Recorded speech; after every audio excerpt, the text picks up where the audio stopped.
Imagine a traveler, journeying through the cold, dark void between the stars for millions, maybe even billions of years. It carries the chemical secrets of its long-forgotten birthplace, a time capsule from another solar system. In 2025, just such a traveler entered our cosmic neighborhood. It didn't belong to our sun's family, it was an outsider, a true interstellar object. Astronomers cataloged it as 3I/Atlas, the third of its kind we've ever confirmed. Its discovery sent a ripple of excitement through the scientific community. We had a new chance to reach out and touch, metaphorically speaking, a piece of another star system. This visitor isn't just a simple rock or a familiar ball of ice, it's a puzzle. 3I/Atlas has shown us things we didn't expect. Our cosmic encounter began on July 1st, 2025. The discovery was made by the Asteroid Terrestrial Impact Last Alert System ATLAS, a network of robotic telescopes scanning the night sky. Initially designated C/2024-S1, the object's path immediately raised flags. Its orbit was not a closed ellipse. Instead, it was a dramatic, open-ended hyperbola. This was the calling card of an interstellar visitor. Its trajectory told us it was moving with an eccentricity of around 6.1, a number so extreme it confirmed the object was not gravitationally bound to our star. It was just passing through, a tourist on a grand cosmic tour. The comet plunged into our solar system from the direction of the constellation Aquila, traveling at an incredible speed. As it feels the pull of our sun's gravity, it accelerates, destined for a close and fiery flyby. This closest approach, what astronomers call perihelion, is set for October 28, 2025. On that day, 3I/Atlas will swing around the sun, getting closer than the orbit of Mercury, before being flung back out into the interstellar void, never to return. One of the first things that made 3I/Atlas stand out was a feature that seems to violate common sense, a tail pointing toward the sun. We're used to seeing comets with magnificent tails, dust gas that always stream away from our star. This happens because the sun's light and the solar wind, a constant flow of charged particles, exert pressure, pushing the lighter material away. So how can a comet have a tail that points in the opposite direction? This rare phenomenon is called an anti-tail, and it's not really a separate tail at all. It's an optical illusion created by our viewing angle. An anti-tail is made of larger, heavier dust grains ejected much earlier. Unlike the fine dust and gas that are easily pushed by solar pressure, these larger particles are not swept away as quickly. They tend to remain closer to the comet's orbital path. When Earth passes through the plane of the comet's orbit, our line of sight makes it look like this trail of heavy debris is pointing toward the sun. It's like looking at a long, straight road from the side. While the anti-tail was a visual marvel, the most profound discovery came from the invisible spectrum of light. Using the Keck telescope's cosmic web imager, astronomers dissected the faint glow from the comet's coma. They were looking for the chemical signatures of different gases. What they found was startling. The comet was glowing with the distinct spectral fingerprint of atomic nickel. Finding metals in a comet isn't entirely unheard of. We've seen them in comets that venture very close to the sun, where intense heat can vaporize even rocky materials. But 3I/Atlas was still quite far away, at a distance where temperatures should be too low to turn solid nickel into gas. The distribution of this nickel was even more peculiar. The glow was not spread evenly throughout the coma. Instead, it was concentrated in a surprisingly compact region, extending only about 594 kilometers, or 369 miles from the comet's nucleus. In contrast, another common cometary gas, cyanide, CN, was detected much farther out, spreading to a distance of about 841 kilometers. This difference in distribution is a critical clue. Section 5. The curious case of nickel without iron. So, the plot thickened when astronomers looked for nickel's frequent companion iron. In our solar system, and in most cosmic environments, nickel and iron are like inseparable twins.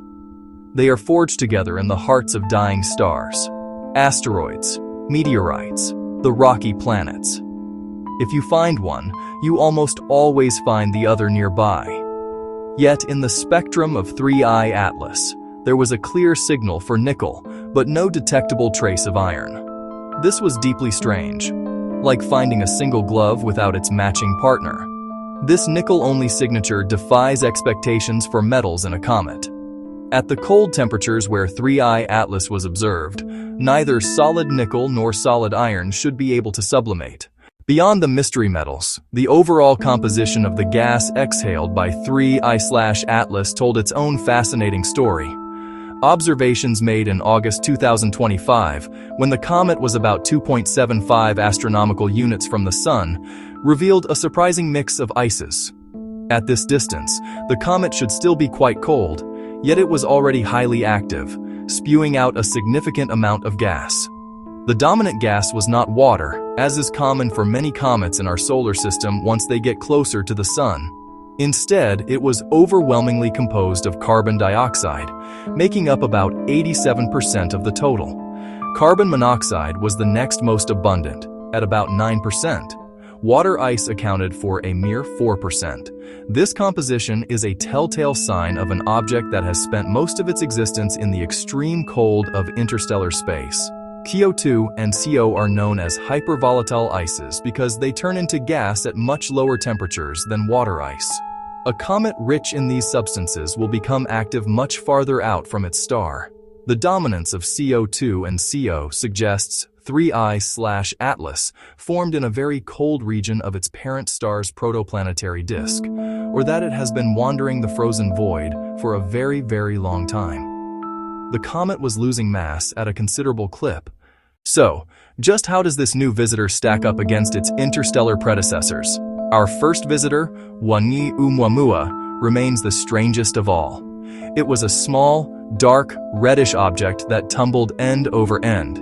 It showed no visible coma or tail, yet it accelerated away from the Sun as if propelled by some unseen force, a behavior that sparked intense debate. Was it a new type of comet made of solid hydrogen or something else entirely? To this day, Oumuamua is a true enigma. It was a point of light that offered more questions than answers. Our second visitor, Borisov, was much more familiar. Discovered in 2019, Borisov looked and acted very much like a typical long-period comet from our own solar system's Oort cloud. It had a prominent coma and tail. Its spectrum showed the presence of water and other molecules we expect to find in comets. Borisov was reassuring in its familiarity. It suggested that comets in other star systems might not be so different from our own. The study of an object like 3I Atlas is far more than an academic curiosity. It gets to the very heart of some of the biggest questions in science. First and foremost, these interstellar objects are physical messengers from other star systems. We can't travel to other stars yet, but in a way, other stars are sending pieces of themselves to us. These comets are fossils of planetary formation, carrying pristine material from the protoplanetary disks where they were born. By analyzing their composition, we get a direct sample of the raw ingredients that build planets elsewhere in the galaxy. One of the most tantalizing ideas is that 3I Atlas could be ancient, perhaps as old as 10 billion years.